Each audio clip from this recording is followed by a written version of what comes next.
មេរៀនទៀតតទៅជាមួយនឹងការធ្វើរូប style បែបនេះមានធ្វើ sunburst បែបនេះអញ្ចឹងមានបង្កើតផ្ទាំងការថ្មីមួយមកចូល new មកខ្ញុំយក file video យក full HD បាទ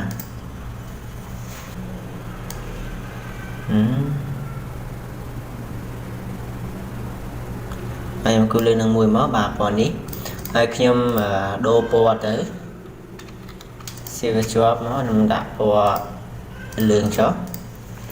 តមកទៀតខ្ញុំយក pen tool បាទគូវាពីចំណុចកណ្ដាលទៅផ្នែកខាងលើមួយបាទហើយខ្ញុំអត់យករូបផ្ទៃទេខ្ញុំយក stroke ខ្ញុំយកកន្លែងហ្នឹងគឺ60ណាយក60ក៏បានយក80បានហើយអញ្ចឹងខ្ញុំយកប៉ុណ្ណឹងទៅខ្ញុំយក40ចុះនេះខ្ញុំយក50គូលើនេះខ្ញុំដាក់50ណាបាទហើយបន្តមកទៀតអ្នកទាំងអស់គ្នាចូល window property បើសិនខ្ញុំមានតែចូលមកចូល property មកនេះលើនេះណាបន្តមកទៀតយើងលុបប្របាត់នេះពណ៌ផ្ទៃលុបពណ៌ផ្ទៃ stroke យក50មកបាទហើយចុចលើ stroke ហ្នឹងហើយកន្លែងនេះ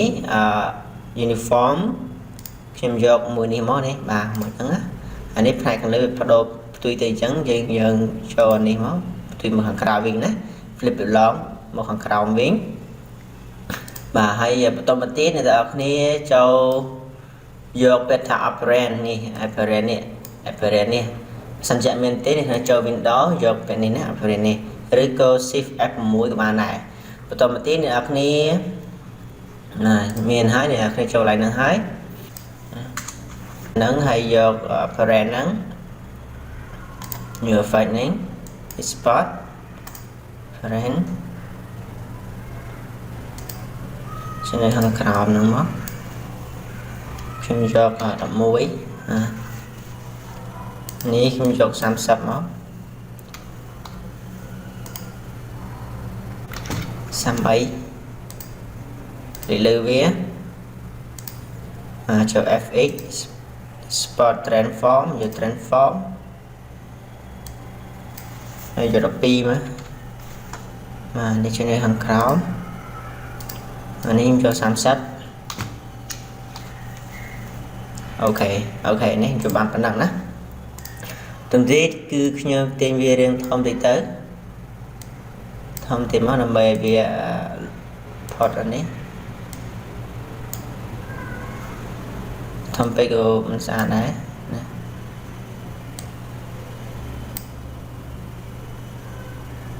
ាហ្នឹងហើយ stroke មើលខ្ញុំថែម stroke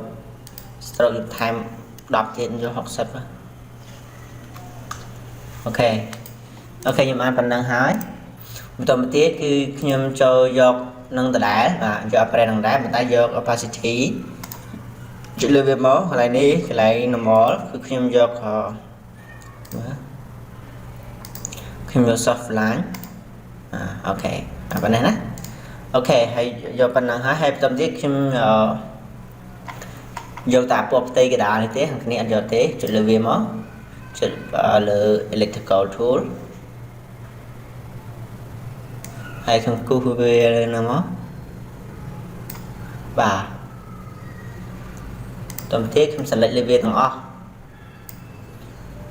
ខ្ញុំយក object យកពាក្យថា clipping mask យក make អូខេនេះបានប៉ុណ្ណឹងណាអូខេហើយយើងបានប៉ុណ្ណឹងដូចនេះហើយដូចគ្នាហើយយើងដូរពណ៌គឺយើងចូលលើនឹងមកនេះកន្លែងនេះទាក់ទងជាមួយនឹង recolor ចុចលើវាមកមានប៊ីតា edit នេះអ្នកអាច change ពណ៌បានណានេះ change ពណ៌បានយកមួយណាក៏បានដែរអូខេអញ្ចឹងមេរៀនថ្ងៃនេះគឺប៉ុណ្ណឹងអូខេប៉ុណ្ណឹង goodbye